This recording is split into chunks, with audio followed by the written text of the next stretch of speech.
नागपुर सीतामढ़ी थाना परिसर से एक सनसनीखेज मामला सामने आया है, जहां दोस्ती के नाम पर एक नाबालिग युवक को अगवा कर बंधक बनाया गया और फिर बेल्ट से बेरहमी से पीटा गया। हैरानी की बात यह है कि इस पूरी वारदात का वीडियो भी बनाया गया। नाबालिग की शिकायत पर पुलिस ने मामला दर्ज किया है और आगे की जांच की जा रही है। नागपुर के सीताबढ़ी इलाके में 16 साल के एक नाबालिग के साथ हैवानियत की हद पार कर दी गई। आरोपी युवक को उसकी ही महिला मित्र के घर से जबरन उठाकर मोमिनपुरा ले गए, जहां उसे एक कमरे में बंद कर बेल्ट से पीटा गया।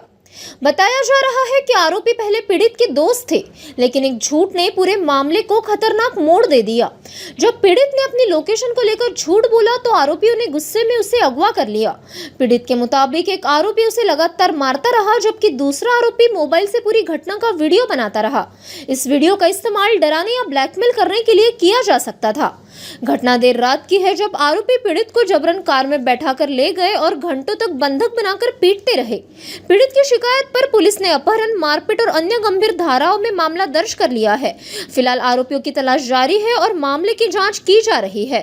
आम्ही 14 तारखेला दिवसपाळी अधिकारी असताना तक्रारदार हा 16 वर्षाचा असून त्याचा मित्र सलमान याने त्याला कुठे विचारले तेव्हा त्याने धरमपेठ कॅफेमध्ये असल्याचे सांगितले। तो आरोपी कॅफेमध्ये गेला, त्यांना तक्रारदार मिळून आला नसल्याने तो त्याच्या मैत्रिणीच्या घरी गेला।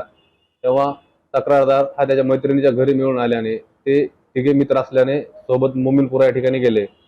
मोमिनपुरा या ठिकाणी आल्यानंतर त्यांनी त्यांच्या एका मित्राच्या घरी गेले व रूमचा दरवाजा बंद करून तू माझ्यासोबत खोटे का बोलले या कारणावरून त्याला बेल्टने मारहाण केली आहे। त्यासोबत असलेला एक सलमानचा आणखी एक मित्र होता, त्यांनी मारहाण करताना त्यांनी त्याचा व्हिडिओ बनवलेला आहे।